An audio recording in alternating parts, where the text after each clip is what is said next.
Chapter 2, Shadows on Ojichi Road. I Return to the ridge.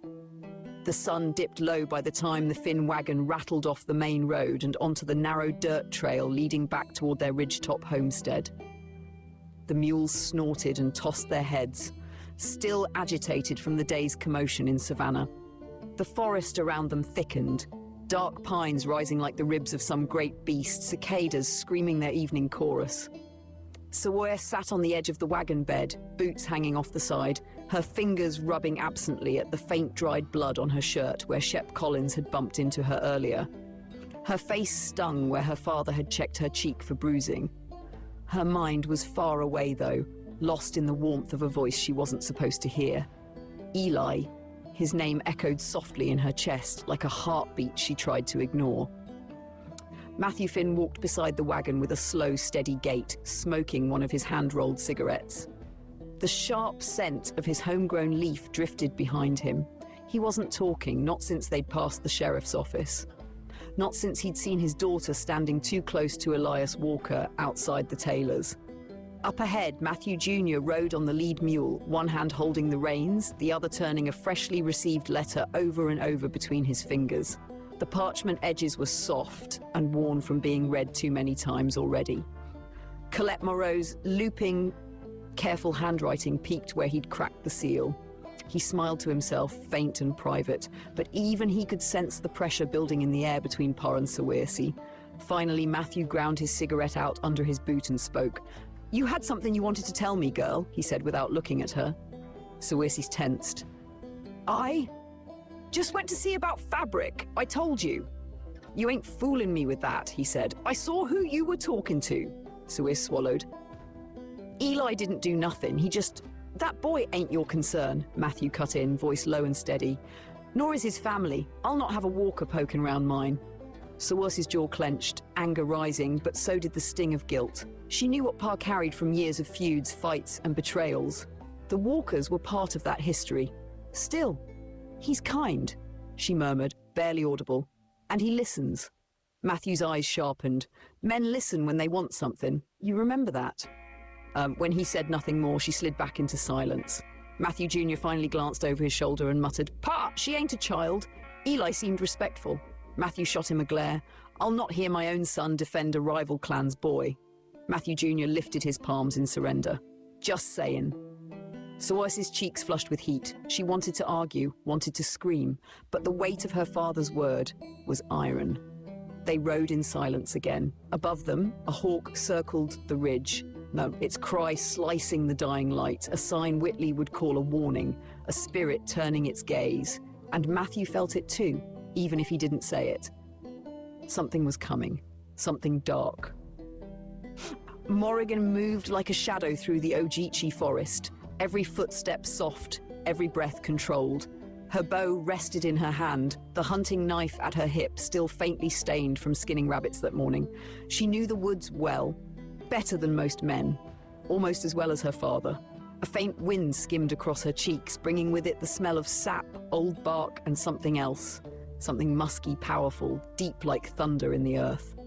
The trail she had been following since afternoon had grown stranger by the hour. Tracks too large for any normal black bear. Claw marks on a cedar trunk higher than any she'd seen. Tufts of fur caught on brambles, dark, coarse, with an underlayer of silver. The Ridgeback Ghost, some locals called it, a legendary black bear that stalked the mountains between Fort Mountain and Ogeechee Ridge. Hunters chased it for years. None succeeded. A few never returned. But Morrigan saw the tracks differently. She saw patterns, behaviors. A wounded front paw. A head that swung left when it walked. A bear intelligent enough to circle its own prints and mislead those who didn't know how to read the forest like scripture. She crouched near a stream, dipping 2 fingers into the mud, still warm, very recent. Her heart quickened, not with fear but exhilaration. Sheila were hunter. "Great Spirit of the Woods," she whispered in the Finn family's private tongue, a weave of Cherokee, Irish Gaelic and Blackfoot phonetics. It was a prayer, a challenge, a promise. The underbrush snapped somewhere ahead, slow, heavy. Morrigan raised her bow, eyes widening, only to lower it when a deer bolted past her. Eyes wide with terror. Whatever frightened a deer that badly wasn't far behind it. But she wasn't foolish. Not today. She moved back into the trees, keeping the trail in her periphery. Tomorrow she'd return. And if fate was bold, she'd meet the monster. Ha-3, a quiet home with loud omens. The Finn cabin came into view just as the last light disappeared behind the ridge. Smoke curled from the chimney, and the smell of rabbit stew drifted across the clearing. Whitley stood on the front porch, infant Lilith on her hip, and Raymond playing at her feet with pieces of carved wood Matthew had whittled for him. Raymond wore a crown of pine needles on his head, pretending to be a chieftain. When he spotted the wagon, he squealed and ran forward. "Mama, Pa's home!" Whitley's smile was warm but weary, the smile of a woman who'd held down a household alone often enough to master it. "You're late," she called. "Something happened in town?" Matthew Jr. exchanged a look with Saoirse. Before either could answer, Matthew spoke. Same damn foolishness as always. Whitley raised a brow but didn't press. She already sensed more beneath the surface. A mother always did. Inside, the cabin glowed with lantern light. It was small but warm. Pelts hung from the rafters, herbs dried along the walls, and Whitley's woven blankets added colour. Matthew's rifles rested above the hearth. The family altar, an odd blend of Irish pagan charms, Cherokee carved effigies and Blackfoot symbols, sat in the corner. Raymond tugged on Saoirse's sleeve. "Did you bring me something, Saori?" Saoirse smiled. "Maybe." Eli's face flickered across her thoughts again, but she hid it. Aye, whispers, warnings, and things left unsaid. Later, after the animals were fed and Whitley settled the baby to sleep, the family ate together. Conversation drifted in and out of their mixed family tongue, soft blends of words no outsider could map. Between bites of stew, Matthew Jr. nearly choked when Raymond asked, "Ma says Matt got himself a sweetheart." Matthew Jr.'s face went red. Saoirse laughed out loud, the first sound of true joy since the trouble in town. Whitley swatted Raymond gently. "Hush now! That ain't your tale to tell." Matthew Sr. grunted. "Long as the girl ain't trouble, she's kind," Matthew Jr. said quietly, clutching the letter in his pocket. "And smart, and she writes real pretty." Matthew Sr. shrugged. "Pretty writing ain't never saved a man from a bullet." The room fell quiet. Outside, a lone owl hooted, pine boughs rattled. Something heavy moved in the dark woods. Morrigan had not returned yet. Saoirse felt unease coil in her stomach. Matthew noticed. "You hear something?" he asked. Saoirse nodded faintly. "Something big out there." Matthew set down his spoon. "Morrigan's still hunting. Tracks led her longer than usual." Whitley whispered a soft prayer in Gaelic under her breath. "Hopefully she ain't following what I think she is." Matthew Jr. frowned. "What's that?" Whitley hesitated. "There's something old in those woods, something we've been leaving well enough alone."